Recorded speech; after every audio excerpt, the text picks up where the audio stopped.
Un placer saludarlos en esta nueva ocasión. Para nosotros es siempre un honor. Hoy le daremos lectura a la tercera y última parte de esta historia escrita por Alvin Darío Mesnej, nuestro amigo colombiano, quien vive en Cartagena. La historia que hoy termina es totalmente de su autoría. Ha sido él quien ha decidido que la dividamos en 3 partes, y por eso lo hacemos de este modo. El enlace para visitar su Facebook y conocer más sobre él y más sobre su trabajo estará aquí abajo del video en la caja de descripción. Alvin, te enviamos un gran saludo y esperamos que pronto nos permitas traer más de tus historias aquí a La Orilla del Miedo. La Orilla del Miedo, donde tus historias hayan vida.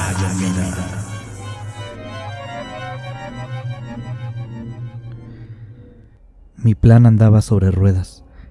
Tenía ubicado a mi ex esposo. Tenía la información necesaria para recuperar todo lo que se me fue quitado durante el divorcio. Y lo mejor de todo, a los culpables en mi poder. La venganza es un plato que se sirve frío, y el plato fuerte ya se había consumido.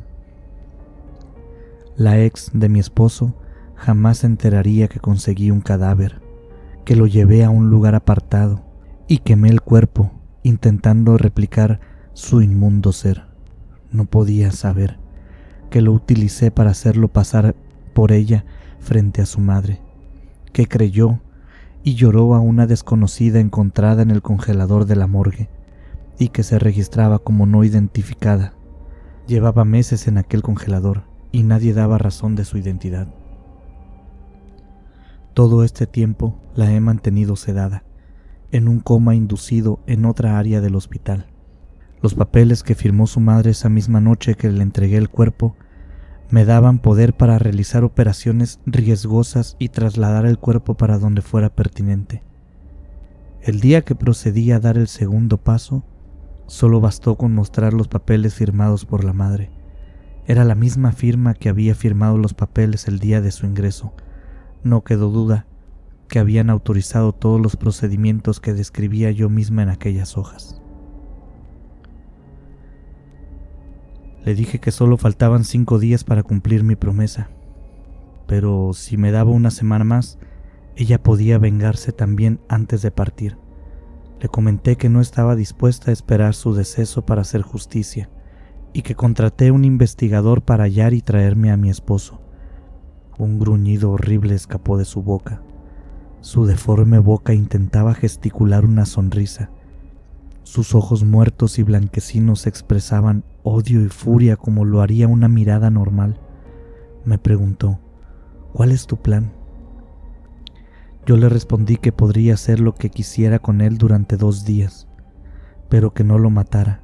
Yo le iba a dar la estocada final. Le recalqué que pensara muy bien lo que haría, y que ese pensamiento lo incrustara en su memoria, siendo este lo último que haría.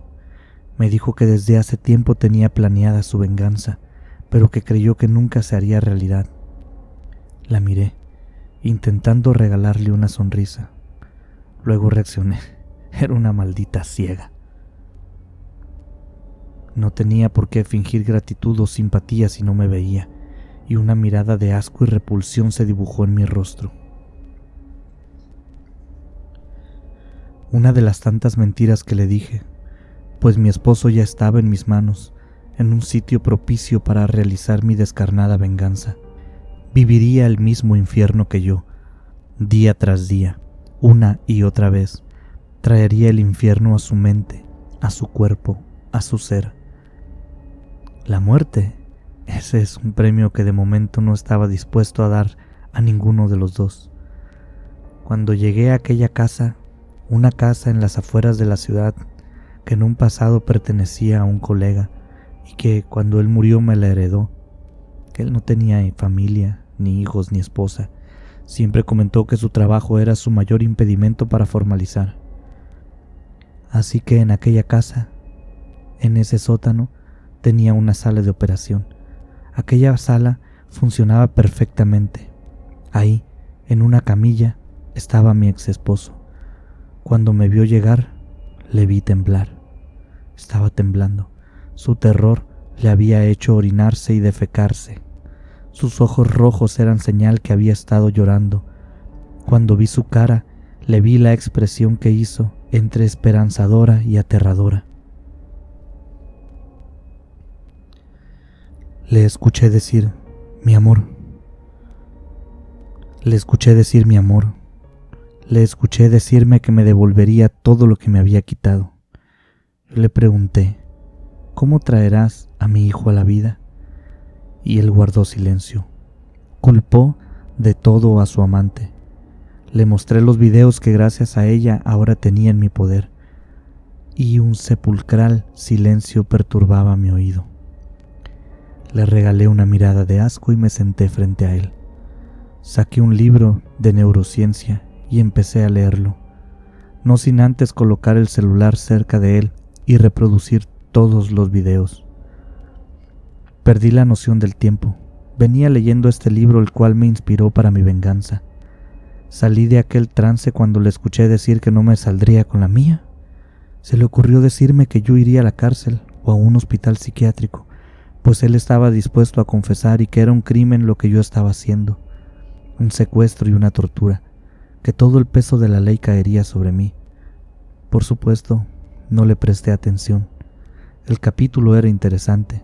Nuevamente el silencio se apoderó de aquella sala, hasta que nuevamente le escuché decir, ¿acaso vas a matarme? Paré un momento y guardé aquel libro. Le miré y le respondí. Se le veía ansioso por la respuesta. Se la di con la misma frialdad que me dijo que mi hijo había muerto y que yo era la culpable. ¿Morir? Mi amor, morir es algo que no harás en mucho tiempo. ¿Qué piensas hacerme?, me replicó. Aunque no quería que supiera el plan, no pude guardar el secreto por mucho tiempo y procedí a explicarle el infierno que le esperaba con el caso clínico que había estudiado durante mi etapa de estudiante y que fue la respuesta a la pregunta de qué infierno era digno para el demonio que juró amarme a mí y a mi hijo. Tu amante está pronto a llegar. Está deforme, sobrevivió al accidente, quemada, hecha una miseria humana, y está ansiosa de hacerte lo mismo. Pronto estará acá, y ella será quien inicie todo. Lo vi moverse, hacía fuerzas para zafarse de los amarres. Me acerqué a él y le puse un sedante que lo mantuvo tranquilo de nuevo y que lentamente lo llevaba a un profundo sueño. Procedí entonces a contarle mi plan, el inicio de su infierno. El libro que yo estaba leyendo se titulaba El libro de la memoria y trata sobre un caso particular de los años 60 que ayudó a entender el proceso de la memoria y los recuerdos. Se habla de un paciente llamado Henry Molaison. Esta persona sufría de convulsiones. No entraré en palabrería técnica de neurociencia, pero terminaron extirpándole el hipocampo, parte de las amígdalas y del giro hipocampal. Lograron quitarle las convulsiones, pero se presentó un daño colateral que inspiró todo lo que yo estaba a punto de hacer. Henry no podía retener o crear recuerdos después de la operación. Simplemente recordaba el mismo día y su pasado. Por más que intentaba crear recuerdos después del día de la operación, le era imposible retenerlos. Sus demás funciones no se afectaron. Podía moverse, hablar, escribir como lo había venido haciendo. Sin embargo, no podía recordar o formar recuerdos permanentes. Quedó atrapado en ese instante, por más que los doctores le explicaban la situación. Lo que pasaba, de los efectos, él simplemente al menor descuido o distracción olvidaba todo y preguntaba nuevamente qué era lo que había pasado. Con el pasar del tiempo, Henry ni siquiera fue capaz de reconocerse en un espejo al paso de los años, pues su imagen de estar envejeciendo nunca pudo ser almacenada en su cerebro, quien veía en un espejo a un viejo desconocido para él. Gracias a ese cruel detalle se entendió que no procesamos los recuerdos de forma absoluta. Son una serie de pasos en las diferentes estructuras cerebrales, lo que crea la memoria permanente, los traumas y los miedos. Así, querido, extirparé esas partes de tu cerebro. Empezaré contigo. Todo este tiempo que te he tenido atrapado, he hecho que tu mente tenga presente todo, con la idea de que sepas por qué estás aquí. Vivirás el mismo infierno de querer morir todos los días, esperanzado en que llegue tu final, y al siguiente día habrás olvidado todo sin tener la menor idea de que ya lo viviste. Es el mismo infierno que yo viví. Anhelé la muerte todos los días, y todos los días me levantaba a batallar con mis culpas y penas, día tras día. Lo induje en un coma y atrofié sus articulaciones. Tenían mínima movilidad. No podía darme el lujo de que en algún momento escapara. Sus piernas y brazos ahora le eran inservibles. Quería que tuviera la idea. Quería que tuviera la esperanza de que cuando el efecto anestésico pasara, habría quizás una probabilidad de escapar. Lo cuidé durante ese periodo de tiempo de igual manera que cuando éramos esposos y se enfermaba. Cuando estuvo fuera de peligro, procedí con su amante. Le llevé a la misma casa, con la idea del mismo procedimiento. Tenía que llevarla a ese lugar y hacer que el último recuerdo fuera que estaré ahí por solo 2 días atormentando a su amante. ¿Dónde está? ¿Está aquí?, preguntó ella. Ahí está, frente a ti. Te llevaré a él. Tomé su mano y la acerqué hasta donde mi ex esposo estaba. Estaba inconsciente. Ella tocó su rostro. No identificaba del todo aquellas facciones. Esperamos a que despertara y al escuchar su voz supo que era él. Le comenté dónde había comida, le pregunté si había entendido y le pedí que replicara todo lo que escuchó. Se lo hice repetir varias veces. Hablamos durante largo tiempo.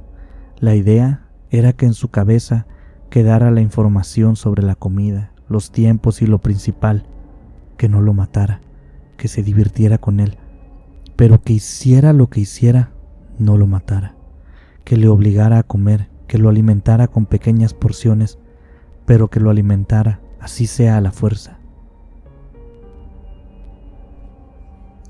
A ella le apliqué un sedante, y frente a él realicé el mismo procedimiento. Vio cómo retiré parte del cráneo. Le vi vomitar y desmayarse. Cuando regresó en sí, preguntó que cuándo llegaría su amante, tal vez esperanzado en que ella fuera de ayuda. Me preguntó qué hacía, que por qué la sangre en mi vestimenta. Cuando vio aquel cuerpo quemado, vuelto nada, nuevamente entró en pánico. Su infierno apenas estaba empezando. Decidí sedarlo. Sus gritos de terror, su llanto, sus súplicas impedían mi trabajo. Al finalizar coloqué los fragmentos de cráneo en su delicado cerebro como si se tratara de un rompecabezas. Cuidé de ambos como una madre amorosa. Le di su medicación, día, tarde y noche. Intentaba que descansaran y estuvieran cómodos. Los cuidaba como si fueran mis hijos, el mismo hijo que ellos de una u otra forma mataron. Durante ese tiempo, llené los armarios y baúles con comida no perecedera, botellas de agua, todo lo necesario. Instalé un calendario y marqué la fecha en la que habíamos llegado y subrayé los siguientes días en rojo y una calavera. Organicé todo tratando de que fuera la fecha seleccionada. El gran día había llegado. A ella la senté en el sillón donde en un pasado había leído los libros. A él lo dejé en otra silla frente a frente. El primero en despertar fue él. No me vio. Estaba detrás de él. Gritó, lloró, pidió a Dios por el terror que le generaba aquel ser quemado, deforme, de inmunda dentadura, de ojos sin párpados y globos oculares fríos y muertos. Daba la impresión de ser la muerte sin su negra túnica. Los gritos la despertaron. Se levantó torpemente, tocó su rostro mientras pronunciaba su nombre y le decía, mi amor. Acarició mejillas. Sus dedos que no habían ardido quedaron empapados por las lágrimas. Podía ver cómo sus inútiles brazos hacían esfuerzos sobrehumanos para poder apartarla, pero era inservible. Con su boca, que ahora carecía de labios, le dio un beso. Con su lengua recorrió su rostro dejando un rastro de baba maloliente.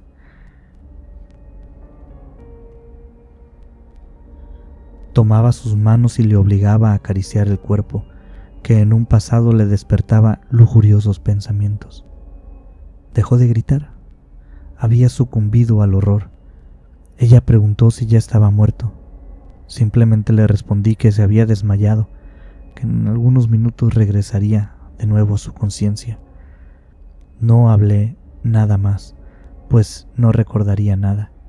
Tal como había planeado, sus mentes habían quedado a la espera de un día que nunca iba a llegar. Estarían esperanzados en una muerte que les sería esquiva por mucho tiempo. Antes de salir de aquella habitación y asegurar la puerta, le escuché decir, con su ronca voz: regresa en 2 días para que des la estocada final. Se me hizo curiosa la particular venganza. El cuerpo que en un pasado lo llevaba al paraíso del deseo, hoy lo sumergiría en el infierno y en sus horrores. Durante esa semana no regresé. Ya me daba igual si vivían o si ambos se habían muerto. Centré mi esfuerzo en el descanso de mi hijo. Antes de despedirme de él, le leí su cuento favorito y besé su desfigurado rostro. Me dediqué en cuerpo y alma a buscar en la lista de espera un niño con la edad de mi hijo que necesitara un trasplante de corazón y que además fuera compatible. Tras una larga lista encontré un niño de su misma edad, 8 años. Preparé todo. Llamé a sus padres. Con otros colegas que me apoyaron, hicimos el trasplante. Cuidé a ese niño como si fuera mi hijo. Cuando le dimos de alta solo pedí escuchar latir su corazón. Realizado esto, intenté arreglar la situación con mi madre y le mostré los videos. Esos videos donde mi ex esposo la engañaba. Ambas nos fundimos en un abrazo, llantos y palabras de perdón. Durante ese mes, habíamos desaparecido de su mente. Ella era una persona amable, querida. El haber dejado descansar a su hijo en parte había traído paz. La personalidad que había fraguado aquel maquiavélico infierno estaba por desaparecer, pero no del todo.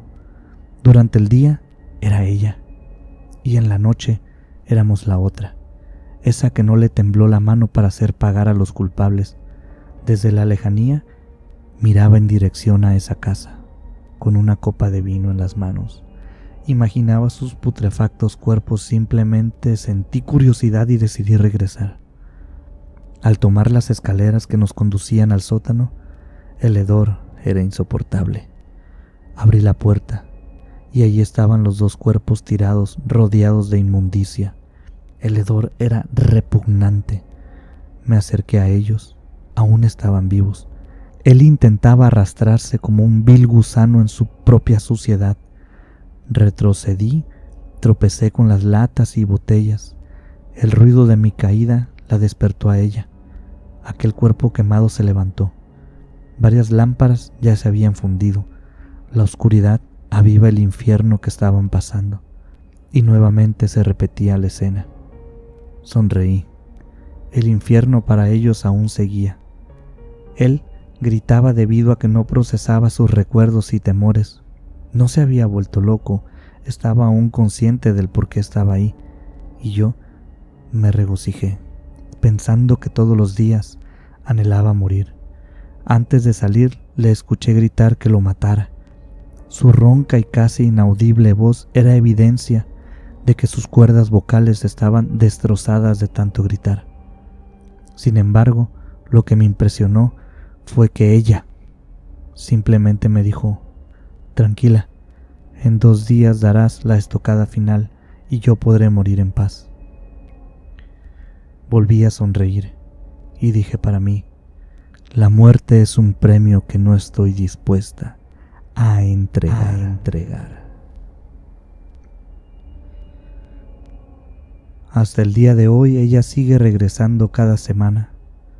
Les lleva comida, asea el lugar, sana sus heridas y alarga su existencia lo más que puede. Todos los días le promete que dará la estocada final y que ella por fin podrá descansar en paz.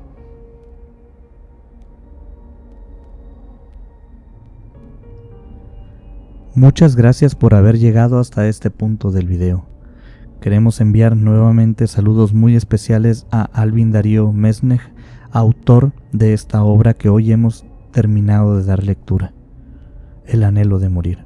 Él nos escucha desde Cartagena, Colombia, y esperamos que algún día nos comparta otra de sus historias para ustedes. También con mucho cariño queremos enviar saludos a Luzmina Jalil, quien nos escucha en Panamá, Jenny Esteves en Ciudad de México, Carol Soto nos escucha desde el sur de California hasta Italia, para Celina, Luis Valdés Casillas en La Paz, Baja California Sur, Luis E. Marcos, y con el más grande cariño a Mari Cabrera, y por supuesto también para María Elena Castro.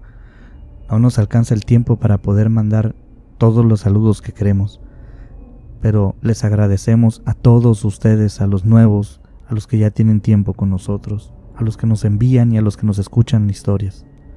Les agradecemos en el corazón. Los invitamos dentro de unos días más aquí a acompañarnos, a sentarse junto a nosotros y escuchar una historia en La orilla del miedo.